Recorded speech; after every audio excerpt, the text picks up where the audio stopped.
Party office সংস্কারের নামে ইমারতি দ্রব্য বাড়ির কাজে লাগানোর অভিযোগ উঠেছে বসিরহাট বিজেপির সভাপতির বিরুদ্ধে।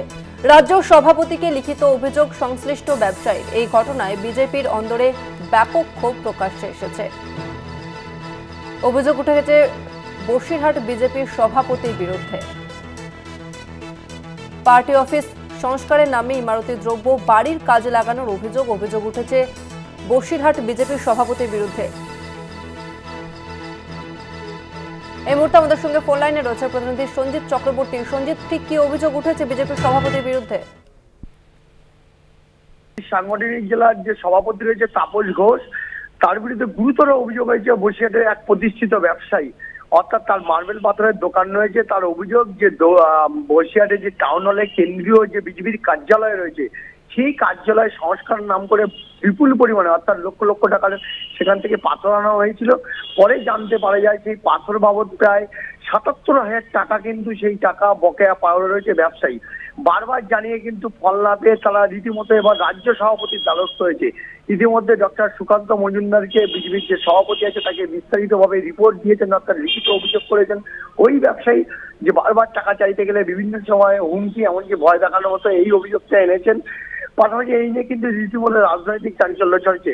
পাশাপাশি এই অভিযোগ যখন তাপস ঘোষকে করানো হয়, আমরা যে বলি এই বিষয়টা, তখন তিনি বলেন কিছু বকেয়ার টাকা তিনি স্বীকার করে নিয়েছেন যে তার কাছে কিছু টাকা পান, কিন্তু আমরাও যেহেতু ব্যবসায়ী আমাদেরও কিছু টাকা বাইরে পড়ে রয়েছে।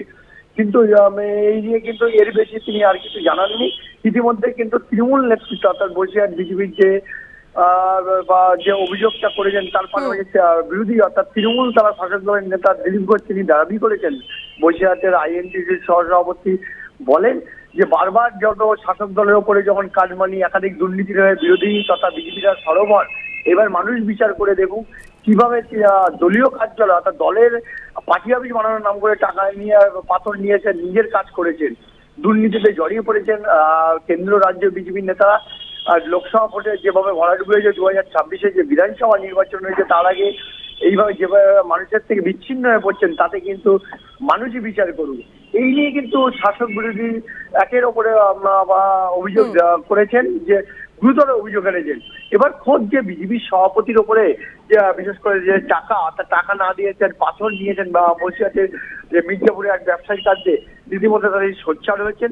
ইতিমধ্যে তারা দাবি করেছেন যে যদি পার্টিকে পুরো বিষয়টা তারা জানিয়েছেন, যদি পার্টি এই সুরাহা না করেন তারা কিন্তু প্রশাসনের দ্বারস্থ হবেন, এবং এই নিয়ে কিন্তু রীতিমতো কিন্তু রাজনৈতিক আত্মহ্য শুরু হয়েছে বসিরহাট জুড়ে। ধন্যবাদ তোমাকে সঞ্জিত। আমরা কথা বললাম প্রতিনিধি সঞ্জিত চক্রবর্তীর সঙ্গে।